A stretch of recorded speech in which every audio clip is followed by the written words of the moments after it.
At dahil nauuso na naman ang tie-dyed shirts, pati na rin ang tie-dyed hats, socks, and hoodies, i-share namin sa inyo on how you can achieve it on your own.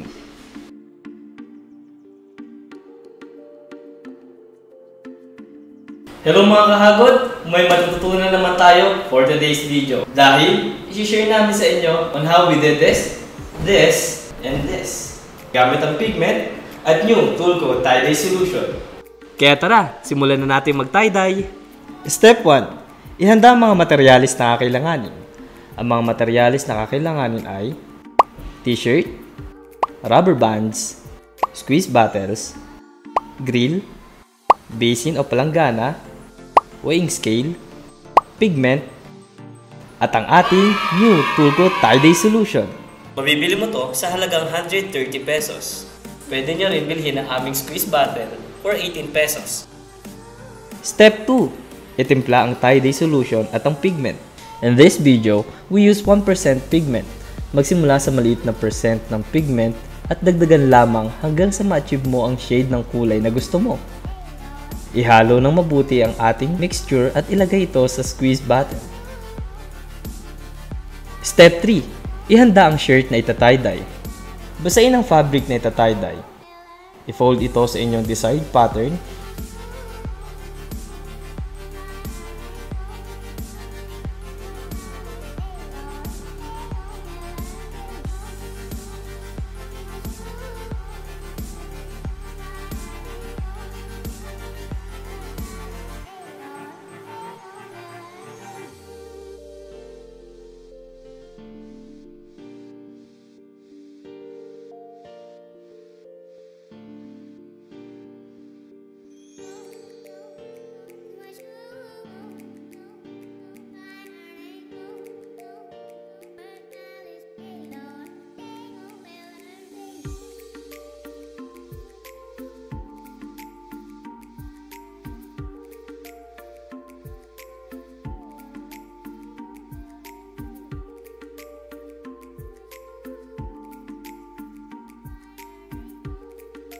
Maaari kang sumubok ng iba't ibang tie-dye designs, kagaya nito, nito, at nito.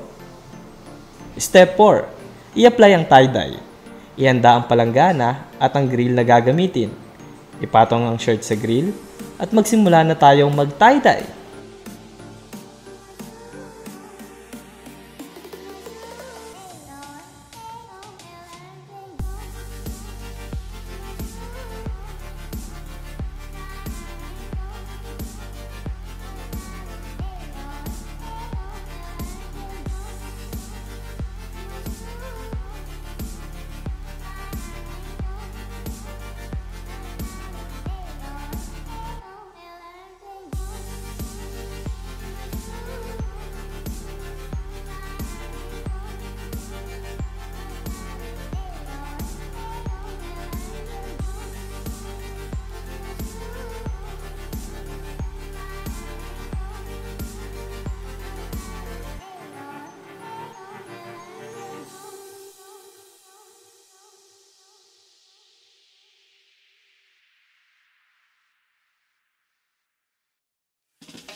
Step 5. Let the dye set.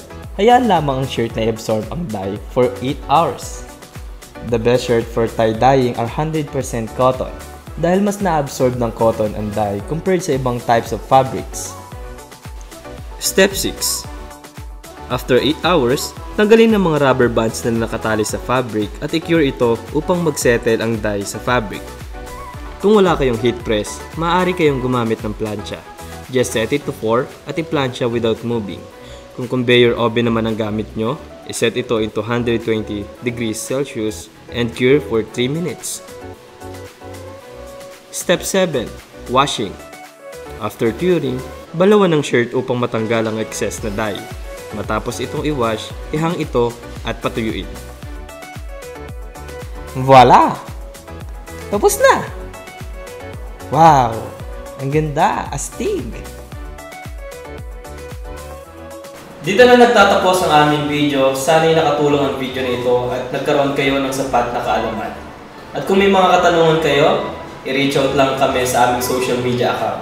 At kung nakatulong ang video na ito, kindly like this video at i-follow ang aming social media. Maraming salamat sa patuloy na pagsuporta at panunood. Happy tie-dyeing!